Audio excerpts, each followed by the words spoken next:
Okay, so in this mini lesson, we're doing conversions. And in conversions, what we have to know is that 1 mole is just a number, and it means this many particles. And this many particles has a certain weight, and that is known as the molar mass. So when I'm talking about 1 mole, I'm really talking about 6.02 times 10 to the 23rd atoms, which weighs whatever. So that many atoms weighs 14 grams of nitrogen, and that many atoms weighs 16 grams of oxygens, and that many atoms, you getting the picture, it equals the molar mass too. Um, so, so basically, we handle these by doing dimensional analysis. And you just have to know the relationship between the top and bottom thing on the second side. So when I see a question that says how many grams are there in this many molecules, first of all, I have to know that I don't see grams anywhere here. I know that this many weighs a certain number of grams, but grams isn't here.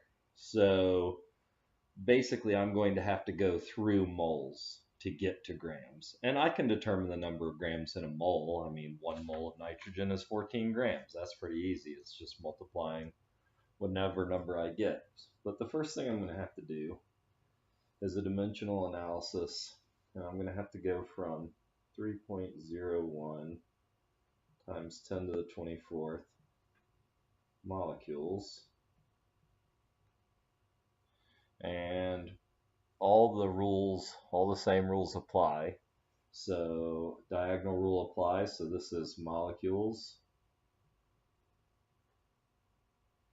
And this is what we want. So we want to go to moles. And the only thing I know about moles to molecules, well, it's right up here. It's that 1 mole equals 6.02 times 10 to the 23rd. So I've got a little math to do to get moles. And then I'm going to put that into here, moles, grams. Oh, sorry, look at me disobeying my one rule already. I want to get grams, and I know that this is 1 mole of NH4 2SO4. But first we got to deal with moles, and that doesn't have anything to do with molar weight. So we're going to do parentheses 3.01 times 10 to the 24th divided by 6.02 times 10 to the 23rd. And it looks like I got 5 moles. 5 moles. So I have 5 moles of, NH4 2SO4. Wow, I didn't put my full units in here, but NH4 2SO4 grams of NH4 2SO4. Okay, so we've got to have a molar mass up here, right? We've got to know what 1 mole is. So we got to know what we're talking about here.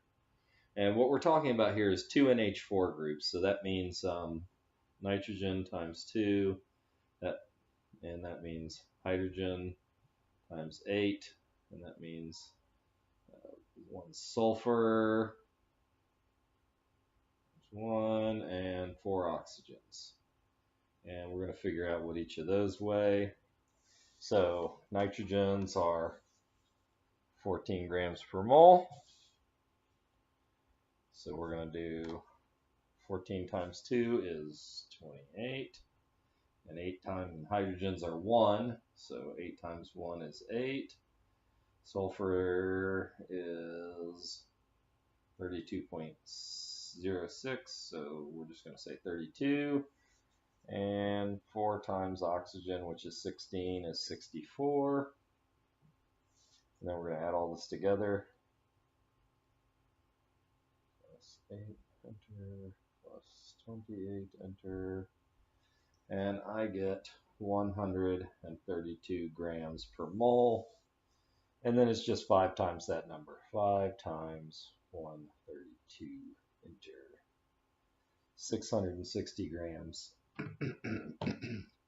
So my answer is 660 grams of NH4 to SO4. And that is how I got all that.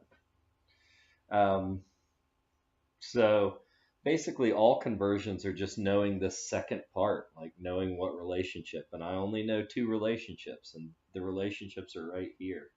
They are 1 mole is equal to 6.02 times 10 to the 23rd molecules, and that 1 mole also equals the weight of the molar mass. So when I add all that stuff up, that's where I get it from. So when you're setting these up, the first thing you have to do is know, can I go from molecules to what they're asking me? And really the only thing you can do is go from molecules to moles. Moles can go to molecules or to grams. Molecules can only go, maybe we should write that up here. Molecules can only go to moles. Moles can go to molecules or grams. And grams can only go to moles as well. So that's all your rules right there. Molecules can only go to moles, moles can go to molecules or grams, and grams can only go to molecules. So when you're setting up the next one, first thing we're going to do, two-dimensional analysis, right? And then I want to see your work from here on out. If you've forgotten what I've done, just watch this video and see what I do here. You're going to do the exact same thing because you're looking like molecules to grams of CH3COOH or acetate. And you're going to continue down. Now here they're asking molecules in grams. So again, two-dimensional analysis. Here we're going from grams to moles. Ooh, if I look up here, I can definitely go from grams to moles in one-dimensional analysis cross. But anyway, you get the idea. Let me see your work when you're done with it.